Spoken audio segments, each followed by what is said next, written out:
Innocent on death row, the story of Kule Aja and the justice that failed. In 2018, a young woman was murdered. A man was arrested, tried, and executed.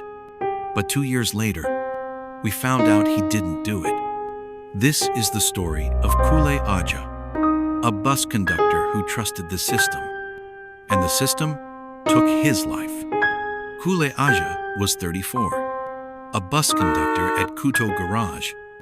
He earned just enough to survive, but he had dreams of marriage, of a better life for his unborn child.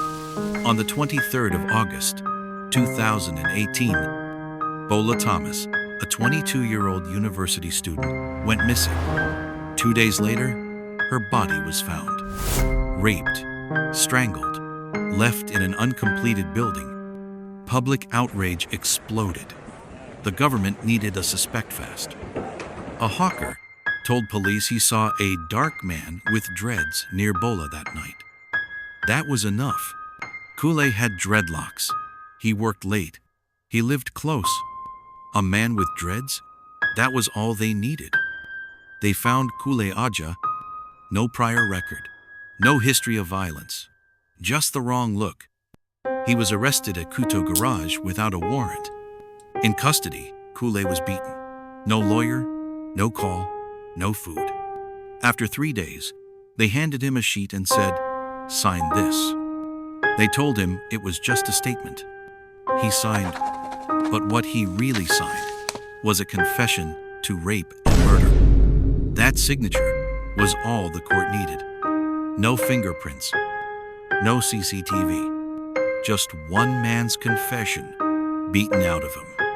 When Kule's trial began in 2021, he had a tired, underpaid lawyer juggling 15 cases. There was no DNA test, no forensic report, no CCTV footage from nearby, just a signed confession and a vague eyewitness account. His alibi? A friend had pictures and timestamps showing Kule was at his kiosk that night. But the court rejected the witness too late in procedure. On the 7th of April, 2022, the judge said, "The court finds the defendant guilty as charged. Sentence, death by hanging." Kule's mother, a pepper seller, collapsed in court. His girlfriend gave birth to their child in silence and left the city. Shame hung over them like a shadow. Outside, life moved on. Inside, Kule sat in a prison cell, waiting for justice that would never come. But Bola's parents were not at peace either. Her mother had nightmares. Her father said, "Something doesn't add up." In 2022, a young human rights lawyer named Kimo reopened the case. She found phone records and timestamped photos proving Kule was nowhere near the crime scene. One of his friends, Chud, had WhatsApp chats and selfies from that night. But nobody had listened to him back then. Kimo filed an urgent appeal. But by the time it reached the court, Kule had already been executed.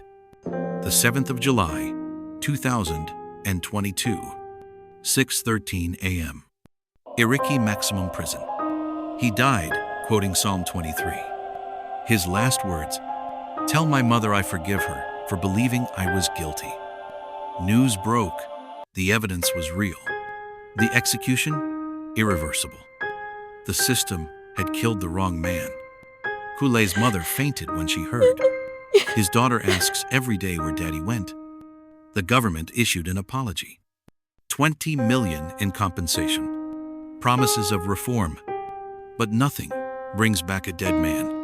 Nothing replaces a life wrongly taken. Bola's mother later visited Kule's grave. She said, "They failed both of us, you and my daughter. No DNA test, no legal support, no time.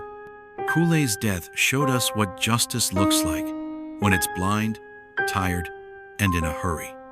Human rights organizations are now pushing mandatory recordings of police interrogations, free legal access during arrests, but the death penalty remains. Here lies Kule Aja, killed by silence, framed by haste. Remember him when justice sleeps. This was Kule's story, but there are many others. Subscribe to our channel for more stories from Hidden Corners. Share this, speak up, because one day it could be someone you love. If this was your brother, son, or close friend wrongly accused and executed, how would you feel? What part of Kule's story hit you the hardest? Have you ever witnessed someone falsely accused or mistreated by the justice system?